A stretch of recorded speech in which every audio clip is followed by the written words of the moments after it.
بسم الله الرحمن الرحیم. السلام علیکم دوستای عزیز. سلامونه ګرانو ملګرو. زه حنیف صوفی زاده یم. من حنیف صوفی زاده هستم. به برنامه مدیریت معاصر با صوفی زاده خوش آمدید.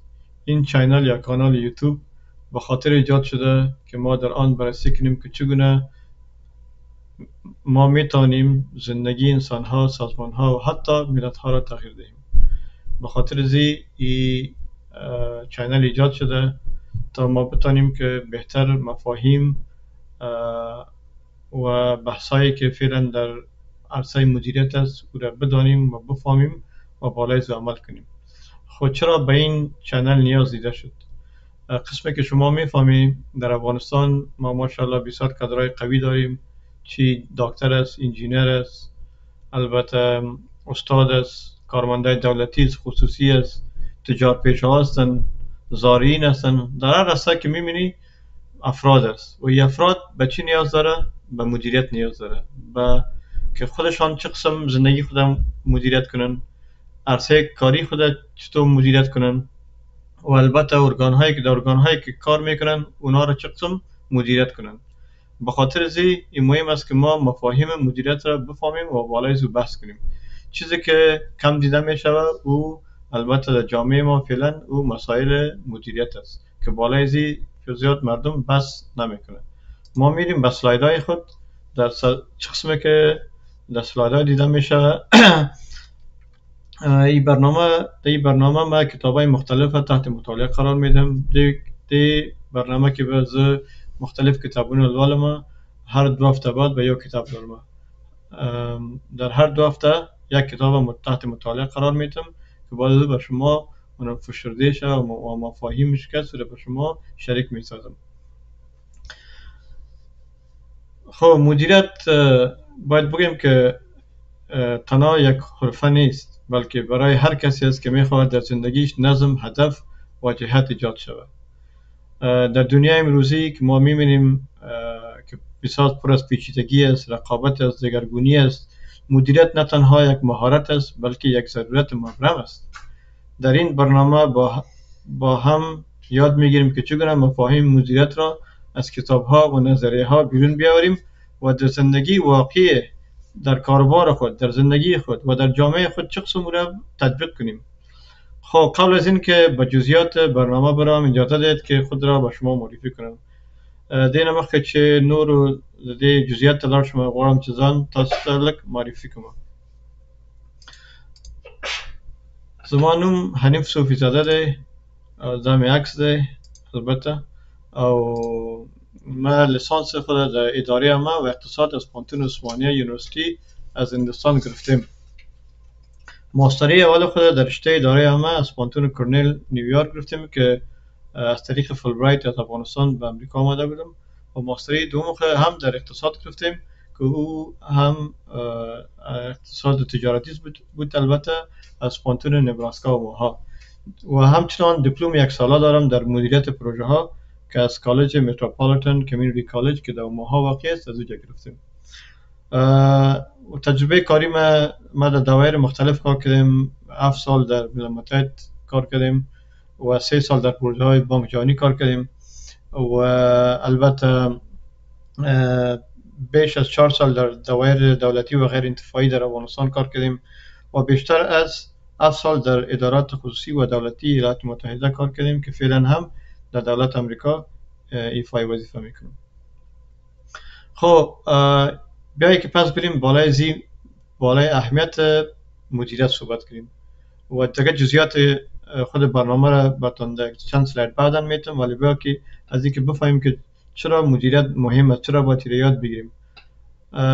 قسمی که ما میفهمیم هر انسان یک رویا داره، یک خواب داره و به خاطر از اینکه این رویای خواب تطبیق شوه مهم است که او را مدیریت کنه.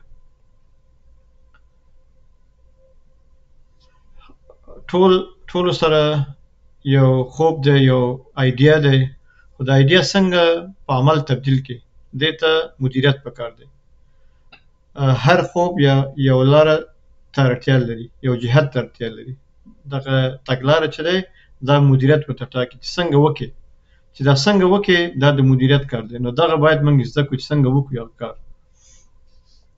بدون برنامه‌ریزی، سازماندهی و استراتژی حتی بهترین ایده‌ها از بین می‌روند. یعنی ما نمیتونیم که تطبیق کنیم.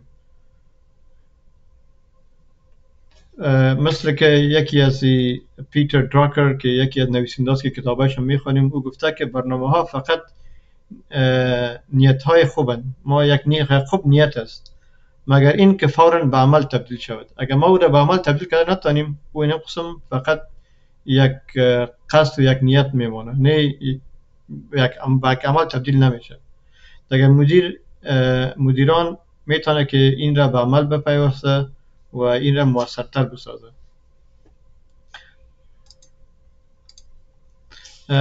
قسمی که در این سلاید دیده میشه جهان بر پایه مدیریت میچرخد.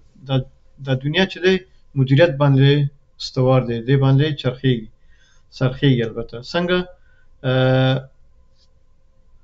در شباخانه که ما میبینیم جان انسان ها نجات میابه، ولی او چه قسم میابه؟ او به خاطر که یک مدیریت نیاز داره. مثلا دیگه نهادات که زندگی مردم بهتر میسازه، مثل حکومت ها، مثل مکاتب. در حکومت چی میشه؟ سیاست جور میشه، سیاست ها، پالیسی ها جور میشه، ولی در پشت از هر موافقت یک سیستم مدیریتی موثر قرار دارد که چه قسم او مدیریت میشه. مدیریت خوب میتونه که انسان ها منابع و اهداف را با هم متحد کنه. یعنی خب مدیریت کولی شي چې خلک منابع یا سرچینې او هدفونه سره یو کړي. نو که تاسو وګورئ، که تاسو مکتب کې کار کوئ یا تاسو کوم فابریکه کې کار کوئ یا تاسو دولت سره کار کوئ یا خپل شخصي یو کاروبار لري، هر ځای کې چې یاست، نو دې لپاره مدیریت ډیر مهم دی چې دا څنګه وکړئ شي تاسو هغه کارونه خپل د ایډیاګانې څنګه عملی کړئ. نو دې لپاره مدیریت مهم دی. دیگه میریم در بخش دوم. رهبری به ساختار نیاز دارد.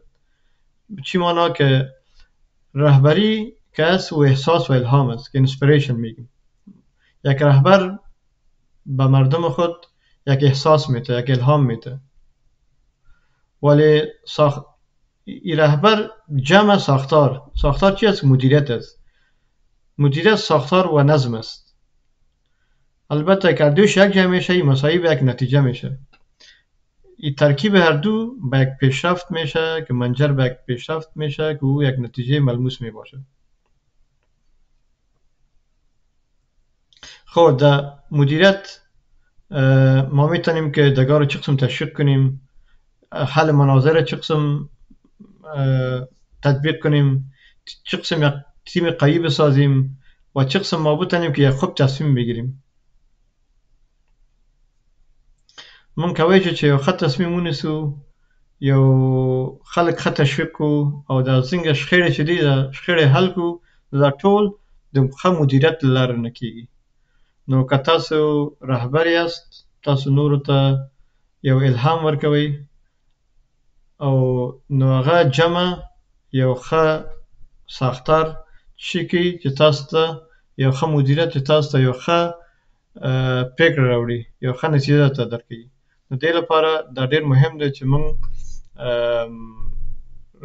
مدیریت ولولو او مدیریت باندې پوه شو چې څنګه تطبیق کړو خپل ژوند کې، خپل کاروبار کې، خپل ادارو کې او نورو هر ځای کې چې موږ تاسو هغلته یو کار لرو یا وظیفه لرو یا هغلته هغه ځای دی چې موږ هغې سره مینه لرو. مدیریت برای زندگی هم مهم است، نه فقط محدود به کار دفتر. ګوره دا مدیریت چې دی دا زموږ ژوند کې ډېر مهم رول لري. دا یوازې دا لپاره نه دی چې بس هغه خلک چې دفترو کې کار کوي هغه باید مدیریت باندې پوه شي، دا نور مدیریت سره کار نه وي. نو دا خپل مدیریت باید یو پروژې غوندې د خپل ژوند باید یو پروژې غوندې مدیریت کړو. مدیریت فقط برای دفتر و تجارت نیست. ما هر روز یا مثلا پول، وقت و البته زندگی خود مدیریت میکنیم.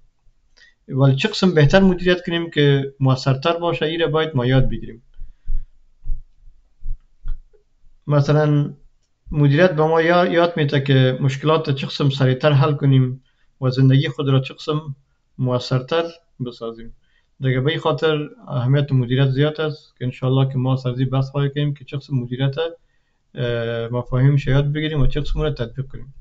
دیگه ای که راتلونکي د هغوی دی چې ځان عیاروي، دا ډیر مهم خبره ده چې نن سبا چې دی د مصنوعي ځیرکتیا خبره ډیر مهم دی، او په دې عصر کې چې مصنوعي ځیرکتیا او ټکنالوژي وده کړې ده، نو راتلونکي مدیران باید د ماشین او انسان ترمنځ یو توازن وساتي.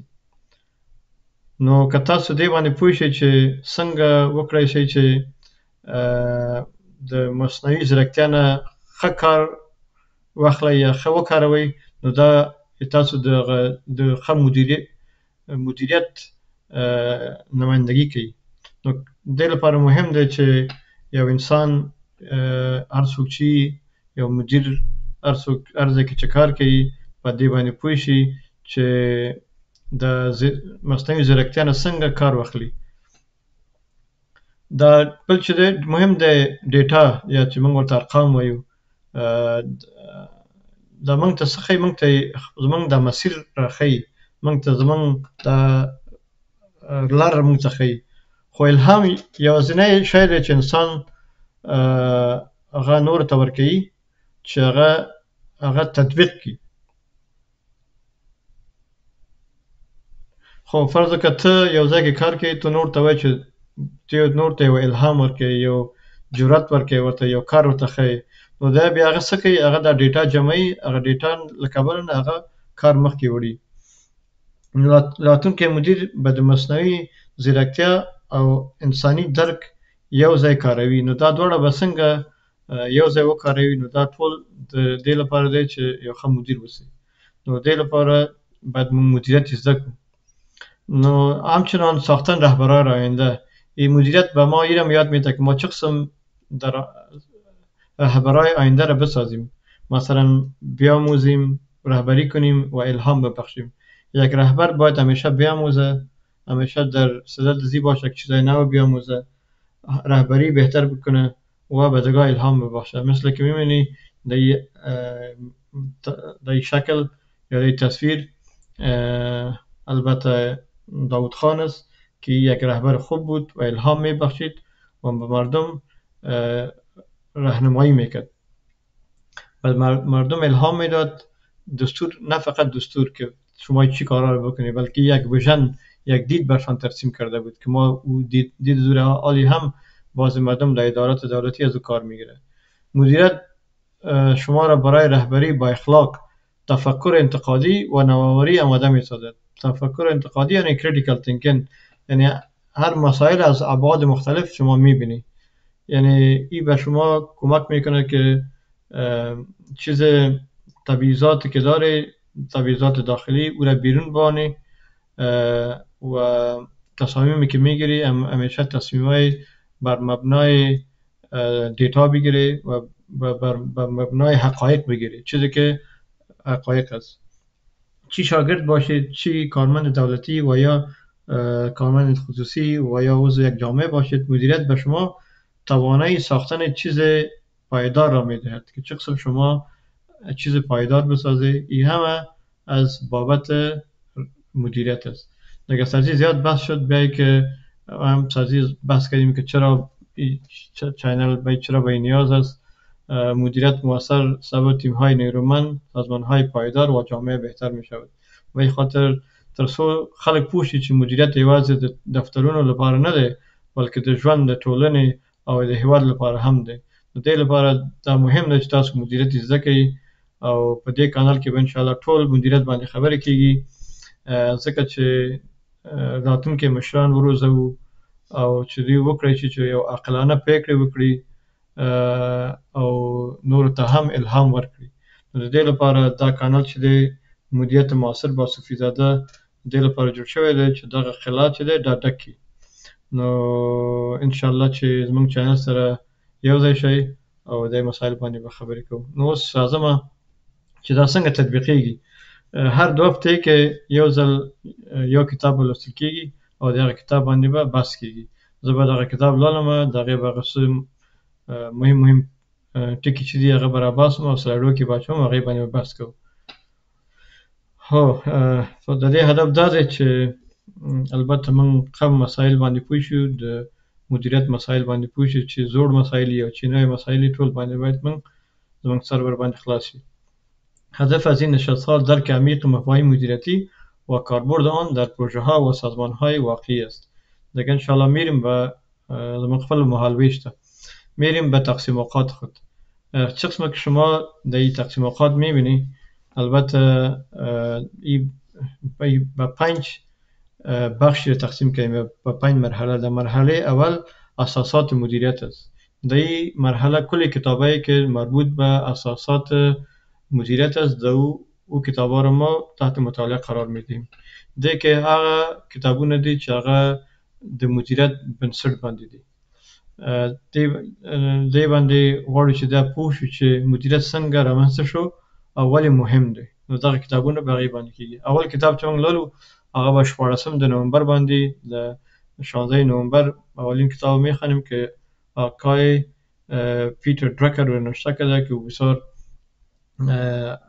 آدم قوی بود در عرصه مدیریت در امریکا. کتابای بیشتر از 200 کتاب نوشته کرده و انشالله که ما کتابای زور چند کتاب مهم شه تحت مطالعه قرار میدیم. این قسم بعداً در 2 هفته بعدش در 30 نوامبر Principles of Management، اصول مدیریت هم میخوانیم. د مدیریت اصول لولو چې هغه هنری فایل لیکلی دی. هنری فایل هم ډیر یو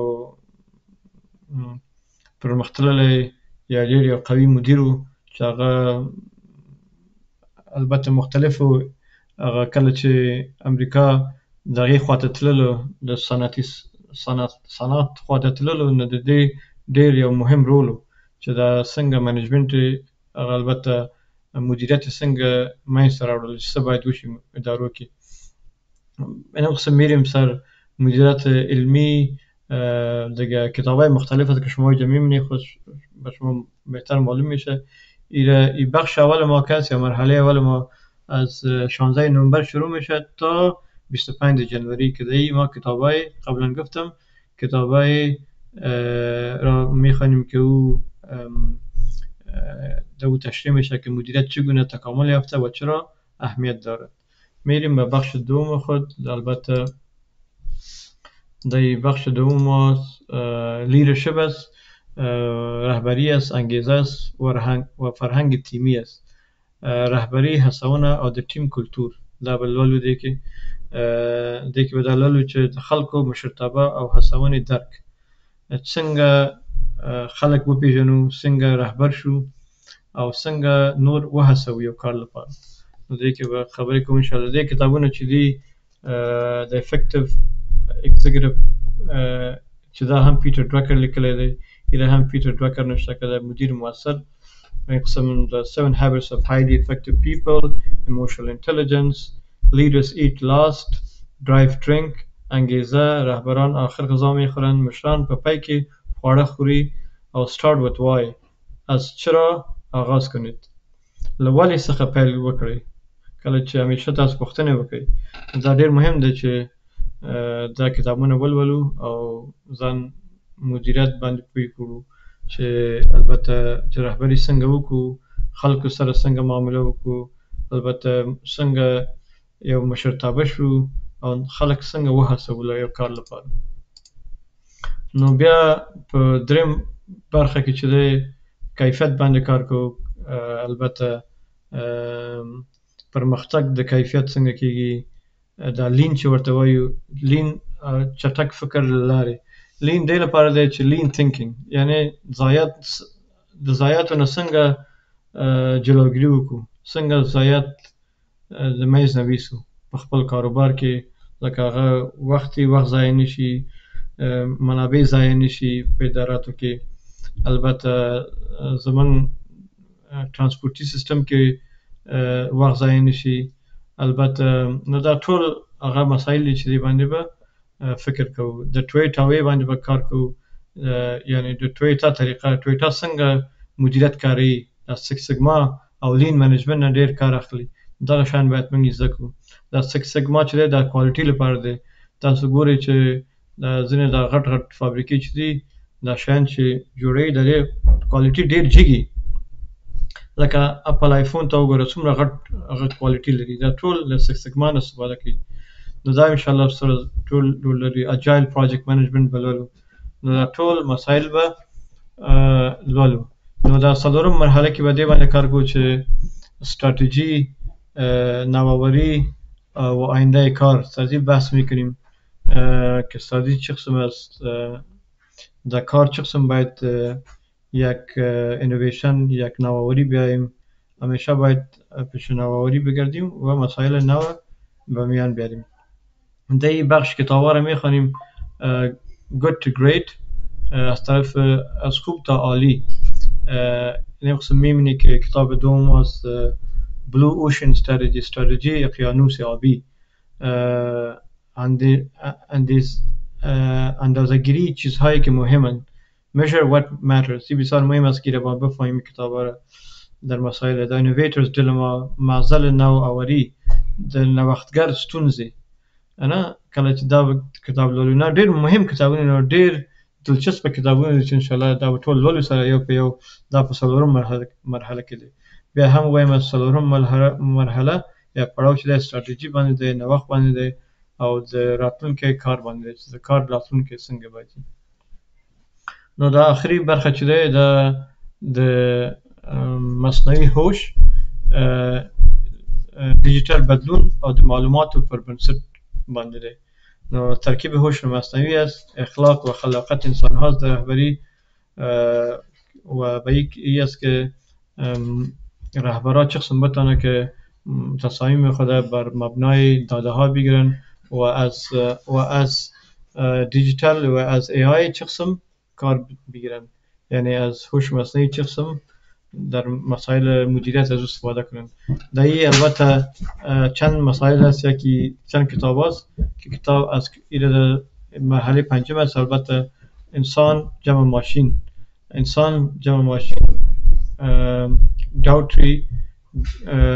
داوتری او ویلسون این کتاب نوشته کرده بازو پرودکشن ماشینز ماشین های پیش بینی شده این کتاب هست که در میبینه که در هر بخش ما البته 6 کتاب است در هر مرحله ما 6 کتاب است که تحت مطالعه قرار میگیره و کتاب آخر بسیار جالب است عصر هوش مصنوعی و آینده انسان ایره هنری کیسینگر نوشته کرده همراه یک استاد پانتون MIT و یک استاد دیگه بوده که این 3 نفر این کتاب نوشته کرده بسیار کتاب جالب است و انشالله که خدا کنه که همراه ما باشه و کتاب آینده ما که در مورد The Practice of Management است این کتاب بعدی ماست که در تاریخ البته 16 نوامبر تحت مطالعه قرار میگیره همراه ما باشه و انشالله که ایره یک جای میخونیم که تشکر از وقتتان ببخشید که بسیار طولانی شد ولی مهمی بود که چون با شما اونم اهمیت مدیریت رو بگیم که چی است و چرا این چنل مهم است و چرا شما در این چنل اشتراک کنی به این خاطر که چیزای نو در ابعاد در مسائل مدیریت بفهمی من از این بسیار زحمت میکشم ډیر زحمت وباسم دی باندې خدای وکړي چې تاسو ډیر موثر واقع شي تاسو دې نو څه زده کړئ او دا خپل دوستانو سره خپل ځای کې چې کار کوي هغه باندې بحث وکړئ او دا د مدیریت د تګلارې تطبیق کړئ تشکر یک جهان از شما از توجهتان و انشالله که در برنامه بعد انشالله میبینیم خداحافظ فعلا خا وقت ولرئ مننه